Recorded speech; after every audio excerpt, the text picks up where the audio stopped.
Okay. Hi, welcome from my parents' dining room with this enormous and ornate gold dish behind us.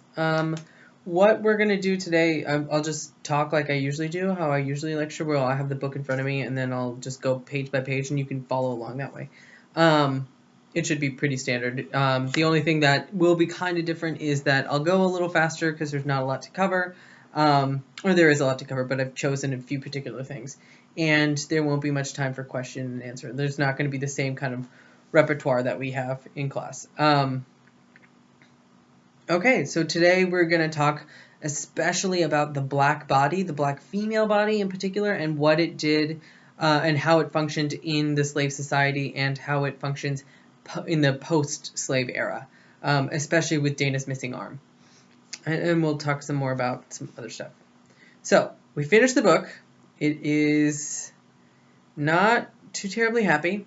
I mean, we expected that. It's a slave narrative, or a neo-slave narrative, and it ends on a very pretty intense note with Alice's suicide and the big reveal that he did not sell Joe and Hagar, that Rufus did not sell his own children, that instead he sent them to Baltimore, and it was all one big ruse to kind of evoke this fear into Alice, which, if you think about it, is, I mean, you don't even have to think about it to know that that's just really fucked up.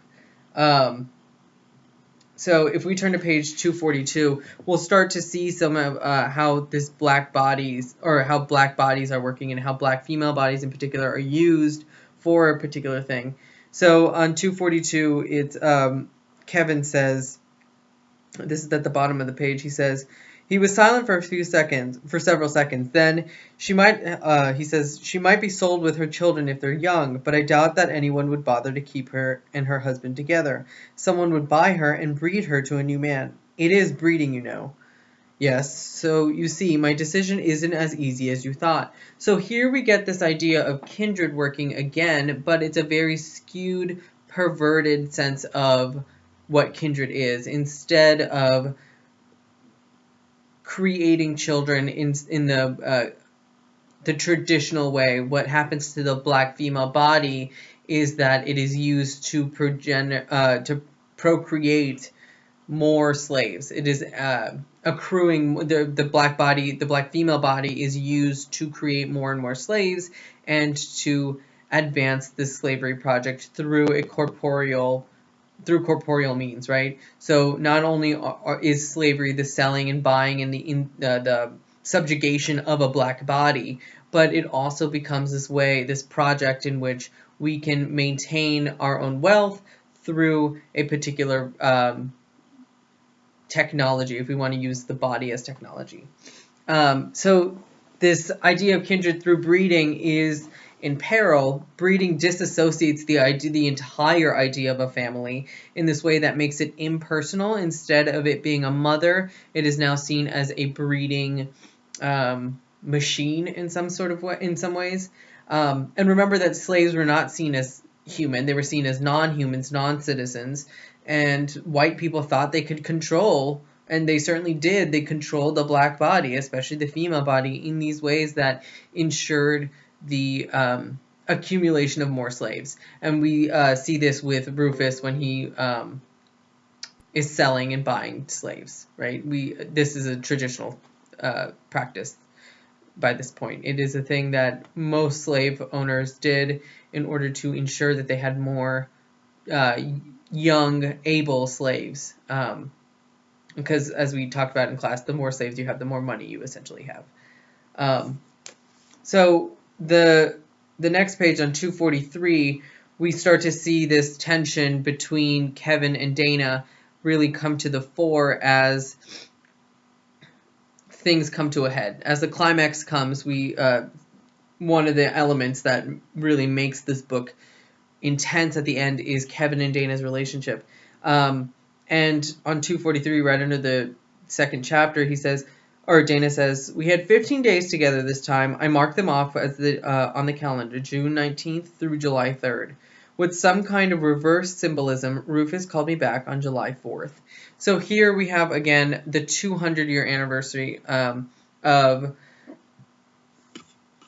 excuse me, uh, July 4th. Yeah, it's the 200-year anniversary of independence, of American independence. And one of the things I want you to consider, and you can write this in your notes at the bottom in response to this, the post, is what does it mean that she ends the book, that Octavia Butler ends the book on July 4th? What does it symbolically represent?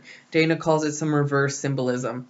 And while I don't like the word symbolism, I think it is important to know that she did this on purpose. There is a purpose for having the book end on July 4th and having the calamitous arm-ripping scene on the Day of Independence, right? So in your comments, make sure you talk about that. So we go back in time. Dana goes back, and it is the very first thing she sees is this element of trauma, or this what becomes this illustrative moment of the trauma of slavery. Alice's dead body hanging from the barn roof, or from the rafters in the barn. And we see that this is the ultimate price of slavery. The black body is lost, the black mind is lost. All of these things culminate in Alice's tragic suicide because of the way in which Rufus manipulates everybody. Really, he manipulates Dana, he manipulates Alice, certainly. Rape is a manipulation, it's a power coercion. So when Rufus sells his own children, thereby ensuring Alice's suicide, and the way in which slavery undoes the family, we see that his inherent racism and his inherent ideological issues, as a man of his time, Dana says, fractures all of the things that slaves really tried to make, right? Alice makes this family with Rufus, though she does not want to, but she has that connection with her children because, I mean, she's their mother, she raises them, they have that connection, but she cannot sustain it when Rufus sells Joe and Hagar. So she kills herself because of that, and we get this final moment of intensity on in terms of what Kindred is, and it is unfortunately very tragic and upsetting. A few times in class I've wanted to say that Alice hangs herself, but I wanted to refrain from it because, one, the suspense is very well done in this book. I did not see it coming when I first read it, but also I want us to understand that the idea of a hanging in particular is rife with historical references, lynching especially, right? Not only is suicide just frowned upon in general, especially in the Christian sense, which Alice certainly believes. We saw this last time with Hagar's naming, but also it is a reference to the idea of lynching. White people would lynch black bodies for any reason, and Alice hanging herself recalls all of the fraught racial tensions, not only in the slave era, but beyond that too, because lynching certainly lasted until, I'm sure they still happen every so often. So we see this final suicide, this final death, not the final death, Rufus dies.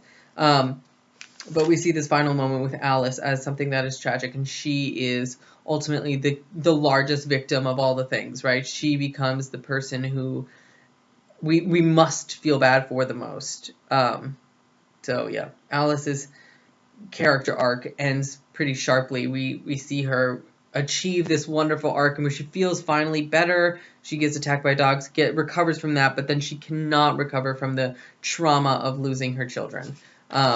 And the ultimate irony there is, as I mentioned, Rufus did not even sell them. He just sent them with Mrs. Whalen. Just a fucked up dude.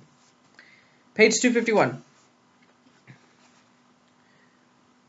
So we see at the end of this section a very flurried conversation between Dana and Rufus. And if you're imagining it as you're reading, which I encourage you to do always when you read, one of the things that we recognize is that this intensity back and forth is going to echo the moral dilemma that Dana faces, but it also echoes the guilt that Rufus must weigh on his conscience, right? He either feels guilty or knows that he did, or that he feels like he did the right thing, right? He grapples between the two, and the intense flurried conversation here reflects that, right? If you look in the middle of the page, I wish I had. Why didn't you? I don't know. I turned away from him in disgust. You killed her, just as you thought you, just as though you had put that gun to her head, and fired. He looked at the gun, put it down quickly. What are you going to do now? Nigel's gone to get a coffin. So this quick conversation is intensifying all of this, the feelings that we're getting, and Rufus's kind of psychological picture here. Which, by the way, he's just a copy of his dad by this point, right? Though he manipulates or pretends to sell Joe and Hagar, he has metaphorically done it, and he has embodied what his dad wanted him to be. So, like father, like son. I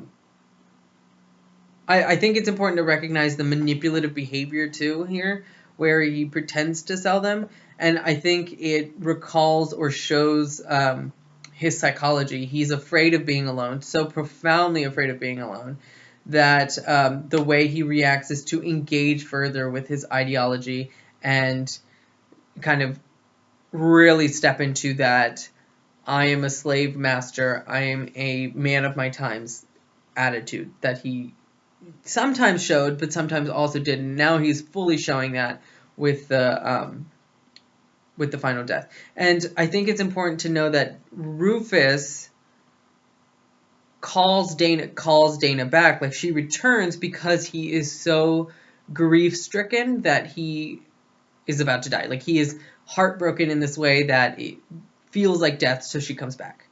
And we finally get to the ultimate climax on page 260, where her arm is ripped off. And it happens, the arm rips off because, in particular, Rufus is trying to rape Dana. That subjection of the black body, the black female body in particular, is really important here because Rufus tries to control the one thing he cannot have. He cannot have Dana, and she will not let him have it. She says, right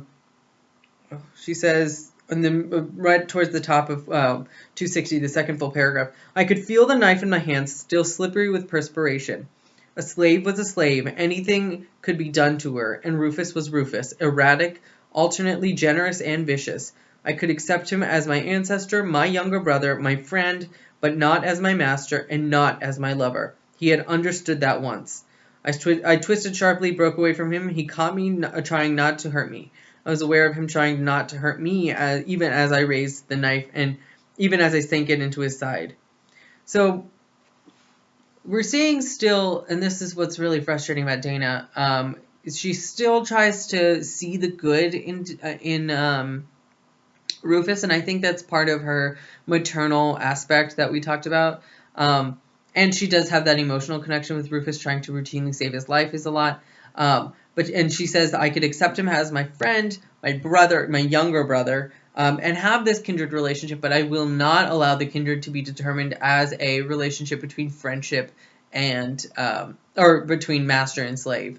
So in that way, she has to kill him because that's what he wants to be now. He wants to dominate her body, and that is awful. Like, he's not going to be able to, he doesn't do it because Dana does not let him do it. And we get this wonderful feminist moment at the end, black feminist moment in particular, where she stabs him and we see the ramifications, right? So she stabs him, he dies, but the ramification for that is that she loses her arm. The fact that he is on top of her body makes the transition from the past to the present really difficult, and she gets tethered onto the wall, and the arm is left behind. So we see on page 261, something, paint, plaster, wood, a wall, the wall of my living room. I was back at home in my own house, in my own time, but I was still caught somehow, joined to the wall as though my arm were growing out of it,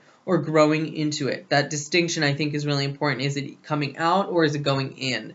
So that slippage is very apparent from this relationship to the wall. I looked at the spot where the flesh joined with the plaster, stared at it uncomprehending. It was the exact spot Rufus's fingers had grasped. I pulled my arm towards me, pulled hard, and suddenly there was an avalanche of pain, red, impossible agony, and I screamed and screamed. So, to be clear, this is where he grabbed her, right, her forearm, and she is coming out of the wall as if she is stepping through this wall, and her arm is the only thing left on the other side, right? And the other side is going to be the past, right?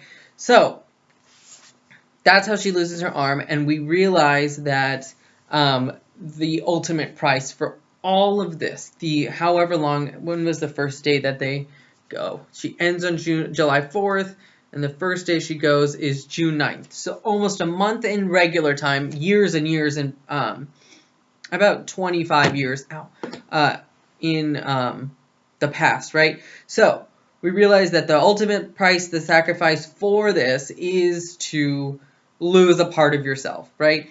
And because we started the prologue with it and we end the book with it, or end part of the book with it, most of the climax ends with it.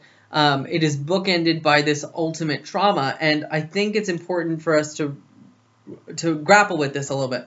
Losing an arm in the present, I would argue, it highlights or accentuates the corporeal effects of the past in the present, highlighting how Black people have to carry their traumatic past, their traumatic ancestry with them today still, right? So because she is going from the past to the present, she carries that bodily, corporeal pain and suffering on her. She has scars on her face, she has scars on her back, and the largest kind of glaringly obvious pain sacrifice that she has to do is lose her lose her forearm.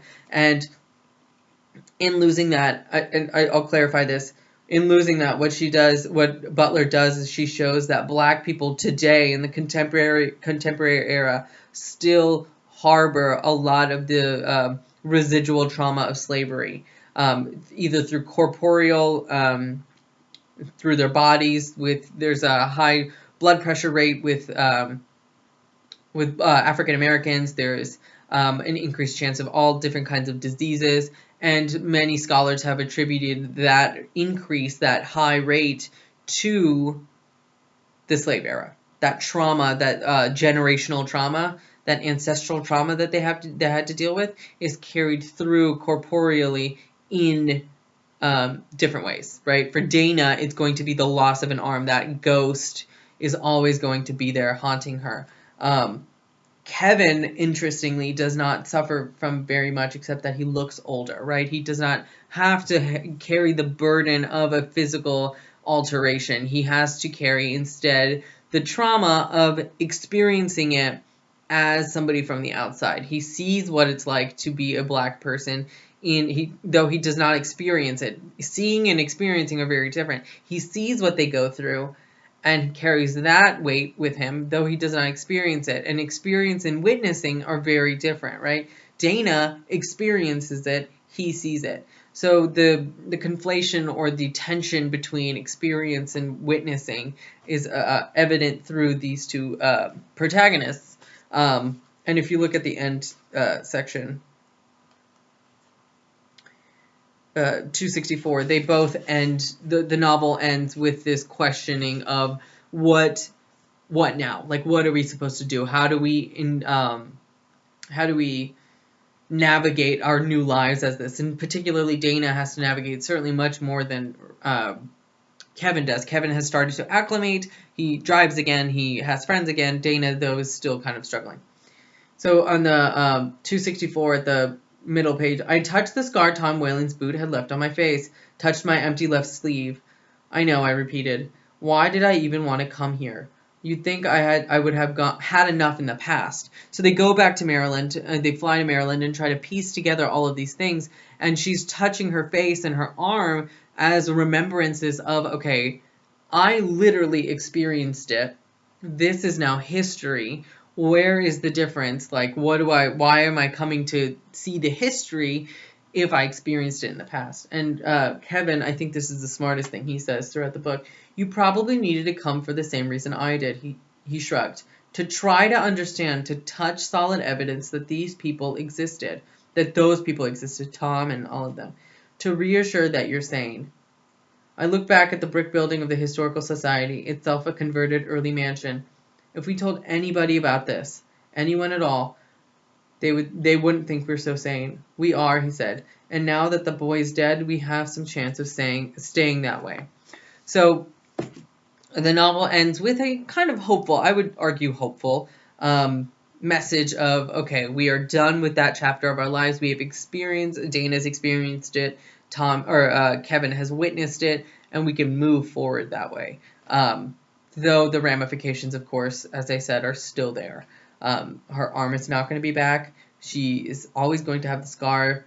She's always going to have that burden of fear that she could go back at some time.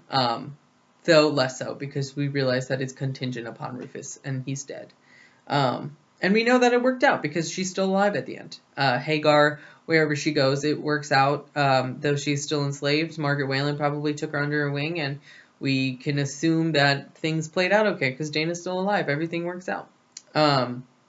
So, the end of this. What we're going to talk about, what I want you to talk about in the response to this link that I post, respond to it on Canvas. Question, why July 4th? Why did the book end? Why is the last trip on July 4th? And another thing I want you to think about is, did you like the book or not? And you can't say you like or dislike something without justifying it. So I want a proper justification of why you liked the book or disliked the book. You can dislike it. It's okay. I know a few people who don't like it. But if you, I need you to clarify why you liked it or not. This also helps me plan for future semesters when I teach 105. Other than that, I'm glad we read this book together, and I'm glad that you're working with me, that I can do this online lecture while I'm helping out at home. So, thank you so much. Please read Brownies for when we meet up again. Brownies is amazing. It's hilarious, but it also talks a lot about the contemporary racial structures in Atlanta in particular, and that's why I like it, because it's from where I'm from. And so, read Brownies. We'll talk about the final on Monday. It'll all be good. If you have any questions, please email me. I guess the due date for this would be helpful. Respond to it by Monday night. We're chilling. Okay, bye.